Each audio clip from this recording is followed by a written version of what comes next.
Ay, gagi mga pare. Gutom na ako ha. Tara sa BGC, restaurant tayo ha, mga tol. Tara, tara, tara. Uy, gagi, same pare. Yung stomach ko, it's hurt pare. I'm gonna die. Tara na. Kain na tayo. Dito. Ano ba mga pare? Good day mga sir. Can I have your order, please? Ano na lang, 3 hamburger, 3 spaghetti, 1 pizza, tsaka 3 halo-halo. Ang dami yung order mga sir ha. Gagi, gutom na gutom kami, grabe, legit. Sobrang dami kasing shorty ngayon sa BGC. Sobre yun, ang dami. Pagod na pagod kami, no? Ayan, 1,534 po lahat. Tanong ko lang din po kung meron kayo mga vaccination card. Vaccination card? Baka pwedeng pagbigyan nyo muna kami kahit ngayon lang, oh. Pasensya na po mga sir, hindi po pwede kasi requirement po yung vaccination card dito sa restaurant bago po kumain. Gagi, gutom na kami, oh. Consideration naman. May stomach is hurt na, oh. Baka naman. Kung wala po kayo mga vaccination card, labas. Dali. Bye-bye. Bad trip naman, oh. Tara mga pare, gagi. Magkalendar na lang tayo. Bad trip, tara naman. Nay, naririnig nyo ba yun? Oo, anak. Aswang yun, penogrado. Oo nga na, anong gagawin natin? Alam ko na yung pamahiin ng lola mo. Sabi niya kasi pag daw may aswang, maglagay daw ng bigas sa gilid ng bahay para daw umalis na yung aswang.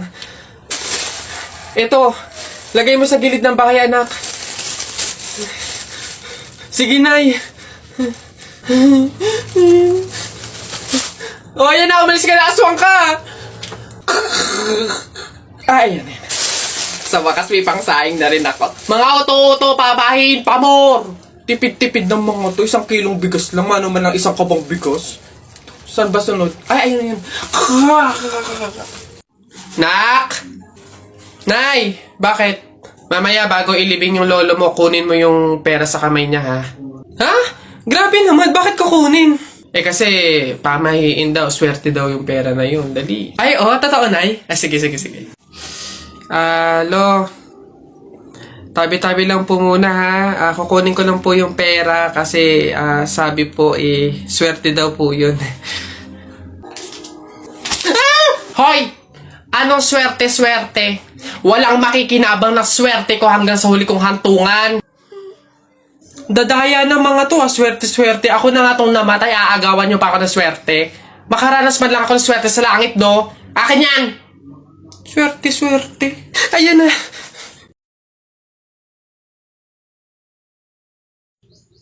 Babe. Babe, bakit? Alam mo ba, sabi ng lola ko, kaya daw tumatangkad yung mga lalaki kapag daw natulian na. Gaya mo, siguro kaya ka tumangkad simula lang nung natulian ka nung bata. Hindi naman siguro yung totoo, babe. Ha? Bakit naman? Bakit naman ako matangkad ako pero hindi pa naman ako tuli? So, hindi ka patuli? Oo, pero baka next week, magpapatuli na rin ako kasi... Babe! Babe, teka lang, papatuli na talaga ako, wait lang! Inaano, bakit?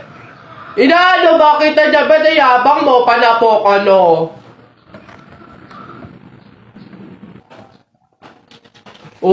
Sige, yabang mo dyan sumbong kita sa tatay ko, pulis yun suntok na kita. Aray! Hoy, Alex, Jepoy, anong gagawin nyo kapag may tsunami? Dali-dali, akit ako sa pinakamataas na building. Hindi yun naaabot ng tubig dun, mataas yun. Tapos hindi yun madadala ng tubig. Bato yun matibay yun Ano yun, ang baduy naman yung sa'yo, yung sa akin, sasakay ako sa helicopter. Tingnan natin kung aabot pa yung tubig, yung tsunami dun. Lilipad ako hanggang langit, yun yung sa inyo, yung sa akin, magsiswimming ako. Nakikita ko yun sa mga palabas, kaya naman pala mag-swimming, ako, hindi ako malulunod, mag-aaral ako mag-swimming, Ang iingay nyo talagang mga bata kayo, ha? Ayan, tsunami! Ano naman?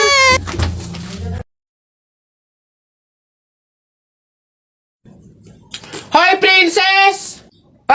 Bakit Lilibet? Anong baon mo ngayon? For sure naman, maiinggit ka sa akin kasi ang baon ko for today, I have chocolate. I have 2 juice. 2 juice to akin lang lahat yan. Tapos, I have 2 Chucky. Sa'yo, anong baon mo? Ano ba yan? Yun na yun. So cheap naman. Halos puro inumin. Eh ako, ang dala ko for today. Meron ka bang biscuit? Soft drinks. Syempre, hindi mawawala yung apple. Tapos, meron din akong baon na pera. O meron ka bang ganyan? Oh, ay Bimbo, anong pinabaon sa'yo ng inay mo ngayon? Teka lang, titignan ko. Saging, tsaka suman. Bakit? Yung sa'yo? Saging, tsaka suman? Sarap niya na. Eh ako, pinabaon sa akin ni inay ngayon. Ano ba? Oh, buko! O ano? Bulok naman ata yan eh. Anong bulok? Hindi kaya sabi ng inay, kakapitas lang daw nito nung nakaraang taon eh. O sige na, basta sabay na tayo kumain, magbigayan tayo ha. O sige, tara.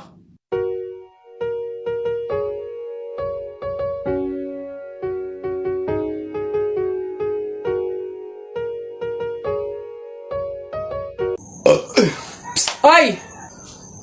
Diyos ko! Sabaw na naman to, panigurado. Wala na nga sabaw, hingi pa ng hingi. Tignan natin ngayon.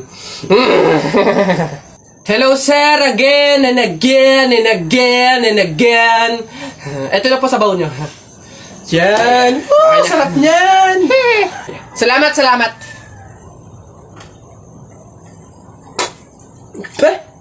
Hoy! Hoy sir, bakit? Hoy, ano to? Tubig to, hindi to sabaw. Ay sir, alam ko. Ang usapan kasi, sabaw. Hindi klase ng sabaw. Aba bastos to, palitan mo to. Sasabi ko sa'yo, palitan mo to. Ay wow! Kayo pa tong galit ha? Malamang ubos na yung sabaw namin, kakahingi nyo. Pang 100 sabaw lang naman yung hiningi nyo kanina. Kaya naubusan na kami. Kapal naman ito, buto-buto na nga yung ulam nyong manok. Para lang mapakinabangan nyo yung only rice namin, kaya ka nagsisabaw ng sisabaw dyan. Ha, ganon. Anong gagawin ko dito? Hindi mo alam yung gagawin mo. Ako alam ko, isabaw mo yan sa only rice mo.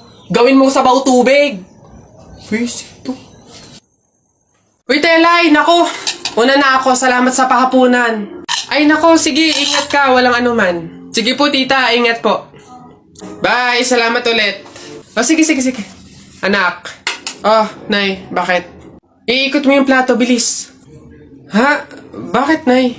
Basta pamahiin yun kapag aalis yung tao galing sa hapagkainan, iniikot nila yung plato para walang mangyaring masama dun sa aalis. Ha? Ganun ba? Sige, Nay. Uy! Ano ba yan? Ikaw talagang bata ka? Ha? Nay, sabi mo iikot yung plato. Iikot mo na ayos. Ay, Nay, sorry. Pag sa bastos talaga ng bata. Hello, babe. Oy, napatawag ka, anong meron? Ayain mo ba akong gumala, kumain, mag-shopping? Babe, ang lungkot ko kasi ngayon eh. Dami kasing problema. Tatanong ko lang sana kung pwede mo akong samahan ngayon. Go lang! Basta libre mo ako ng pamasahe tsaka pagkain. Di ba? Siyempre sinamahan kita eh. Okay na yun. Okay, sige.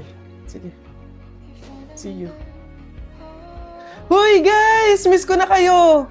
Miss you na din guys! Sa true! Kita-kita naman tayo, nood sine, ganun. Busy pa ako sa work eh. Same, busy din sa work. Pero kung libre mo, why not? Joke! Sige. Libre ko na kayo. Ay, hindi na pala ako busy. Go lang! Sagot mo naman pala eh. Oo nga, sana sinabi mo agad, di ba? Ganun ba talaga dapat? Yung kailangan ko munang maglabas ng pera bago ko sila makasama at maramdaman sila sa tabi ko.